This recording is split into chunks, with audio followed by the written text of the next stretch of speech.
স্বামীজির বেদান্তি সন্ন্যাসী, তারা তো শিক্ষা নিয়ে মাতামাতি করা কি দরকার? ঠাকুর তো কোনো পড়াশোনা করেননি, কে কি পড়াশোনা করছে তাতে অধ্যাত্ম জীবনের কি কানেকশন?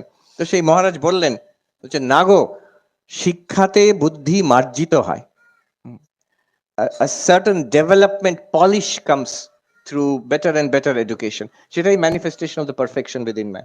শ্রী অরবিন্দ এটাকে আরো ওই ইন্টিগ্রাল এডুকেশন কনসেপশনে, যে ম্যানিফেস্টেশন অফ দ্য পারফেকশন প্রাণের লেভেলে, শরীরের লেভেলে, ক্রিয়েটিভিটি, আর্ট, মিউজিক, আর্ট, তারপরে ইন্টেলেকচুয়াল ডেভেলপমেন্ট, এগুলো সব ম্যানিফেস্টেশন অফ পারফেকশন।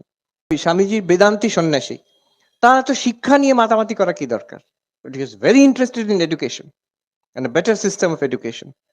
উনি দুটো আলাদা দেখতেন না, এই তো স্কুল কলেজ ইউনিভার্সিটি এটা একটা জাগতিক ব্যাপার, আর আমি আত্মা ব্রহ্ম বেদান্ত উপনিষদ এটা একটা স্পিরিচুয়াল ব্যাপার, ওইরকম দেখতেন না। It's one life.